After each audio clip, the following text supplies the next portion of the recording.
pa ako naghihintay ng magtitinda ng isda pero walang dumaan. And then mag 11:30 na at wala pa kaming ulam. Kaya magluluto tayo ng alternative. Ginisang sardinas with patola and miswa. Masarap yan. Simple lang pero affordable and healthy. Samahan niyo ako.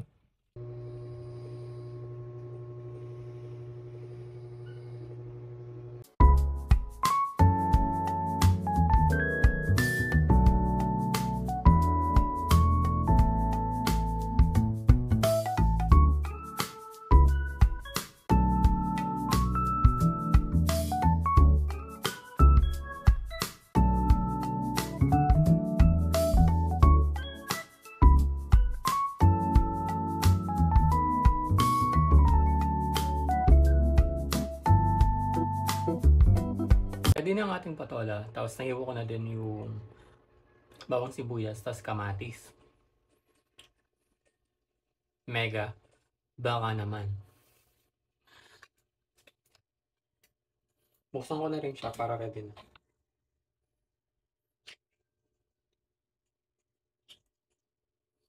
Ayan. Ito ko siya ilagay.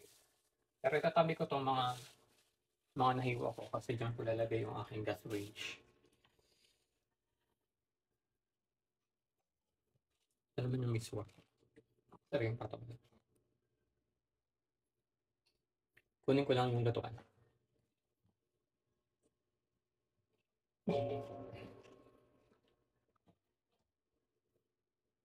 Diba? Easy lang yun.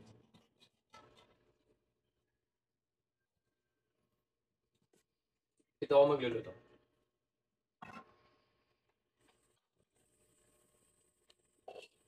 Diretsong gisa na tayo. Madali lang yan, asin.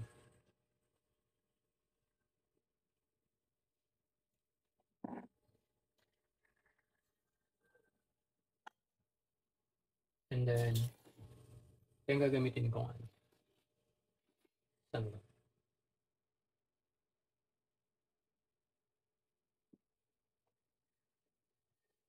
Oh, mantika. Isang kulo yan. Baka naman i-basture ko sa lagayin ko ng mantika. Bote ng UFC. UFC baka naman. Kaya hirap buksan. Saktong mantika. Konti lang ang mantika na. Saktong panisa lang.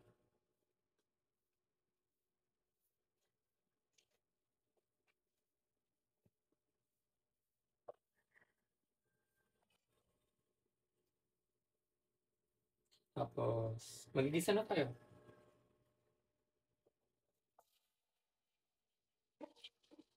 Wala ka pang apoy.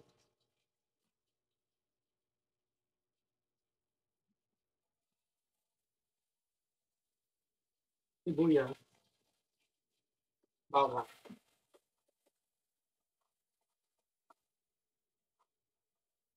Kamatis.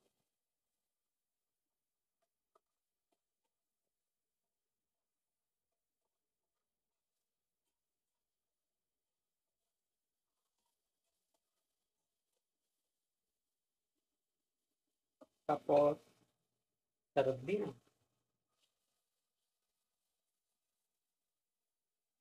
Ganyan dati.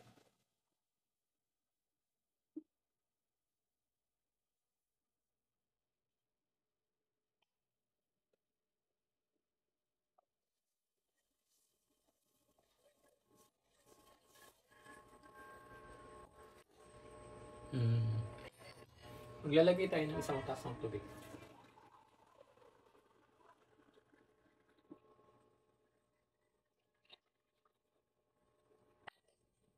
And pakuluin natin siya.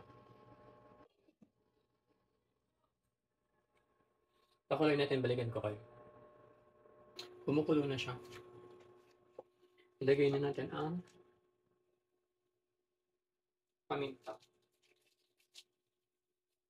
Tapos, patola.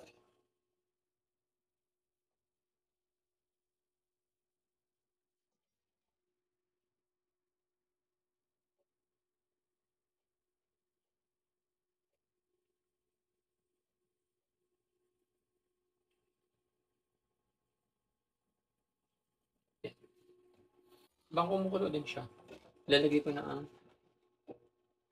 nito para sabay na silang maluto. Hindi lang naman lalagay ko, hindi na siya. Alam niyo, marami ko diba?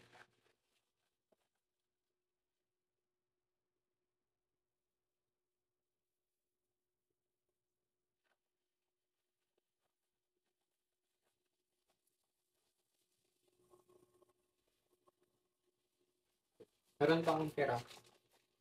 Baka meron pa akong maisipan na lutuin. Kaya sina din to. Simple.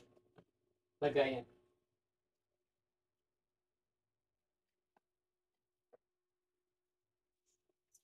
Papakuloy lang natin.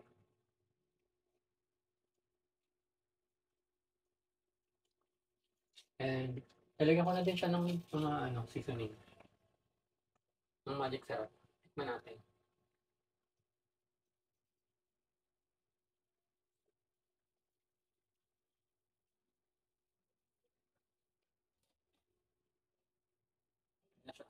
Pakulaan natin yan hanggang siya maluto. Tapos itabi natin ang mga ginamit ko pag.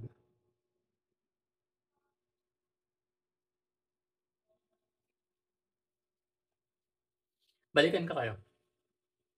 Feeling ko, luto na siya.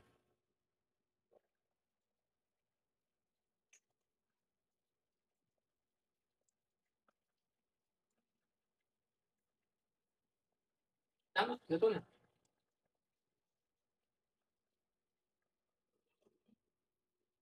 Pwede natin siyang kunin. Try ko na yung apoy. Tapos, ilipat ko itong chicken. Tapos dito ko siya ilalagay sa rib.